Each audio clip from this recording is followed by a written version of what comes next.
Kongress des 6. Parteitages eröffne ich mit dem ehrfurchtsvollen Gedenken an den in die Ewigkeit eingegangenen Generalfeldmarschall und Reichspräsidenten von Hindenburg. Des Sieges. Sie sind uns der Garant des Friedens. Adolf Hitler! Sieg Heil! Sieg Heil! Sieg Heil!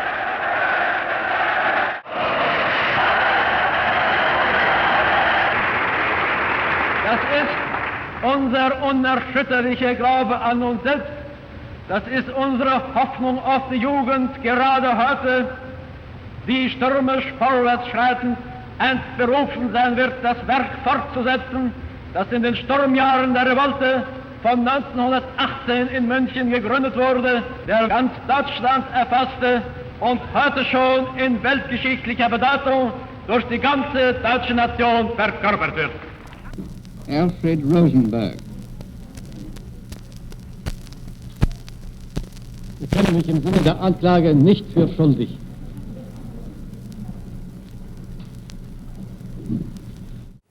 Discloses that Rosenberg had called an anti-Semitic Congress in June 1944.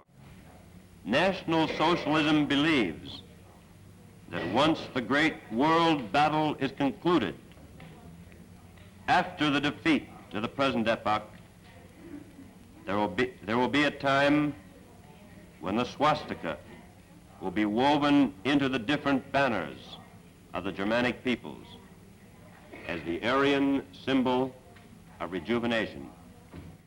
That Rosenberg conducted the fabulous art-looting activities of the Einsatzstab Rosenberg, activities which extended to virtually every country occupied by the Germans.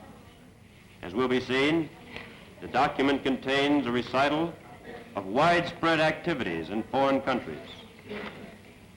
These activities ranged from the promotion of economic penetration to the fomentation of anti-Semitism, from cultural and political infiltration to the instigation of treason. Activities were carried on throughout the world and extended to such widely separated points as the Middle East and Brazil. Many things which in my book seem to be a peculiar idea have already become a reality of state policy. That exercise under your ministry, the forcing of people to leave their homes and their communities to go to Germany to do work for the German state? Ich habe ungefähr ein Dreivierteljahr darum gekämpft, dass dieser Aufruf an die Arbeiter im Osten auf freiwilliger Grundlage erfolgt. Aus meiner Vermerk. And that order was promulgated by you as the Reich Minister for the occupied Eastern Territories. These men saw no evil, spoke none, and none was uttered in their presence. When we put all of their stories together, this is the ridiculous composite picture of Hitler's government that emerges. It was composed of a number 2 man who knew nothing of the excesses of the Gestapo which he created. A number 3 man who was merely an innocent middleman transmitting Hitler's orders without even reading them, like a postman or a delivery boy. A foreign minister who knew little of foreign affairs and nothing of foreign policy. A security chief who was of the impression that the policing functions of his Gestapo and SD were somewhat on the order of directing traffic. A party philosopher who was interested in historical research and had no idea of the violence which his philosophy was inciting in the 20th century. Now, this may seem like a fantastic exaggeration, but this is what you would actually be obliged to conclude if you were to acquit these defendants.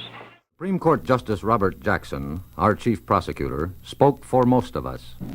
If you were to say of these men that they are not guilty, it would be as true to say there has been no war, there are no slain, there have been no crimes. On July 17, 1941, Rosenberg became the supreme authority for those areas. He helped to formulate the policies of Germanization, exploitation, forced labor, extermination of Jews and opponents of Nazi rule, and he set up the administration which carried them out.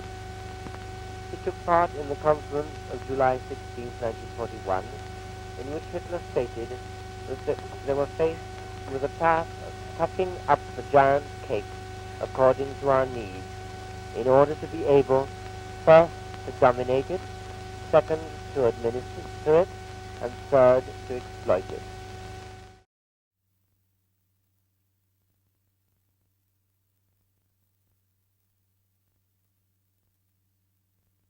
Alfred Rosenberg, death by hanging. I was an eyewitness to the execution of the wilted, spoiled flower of Nazism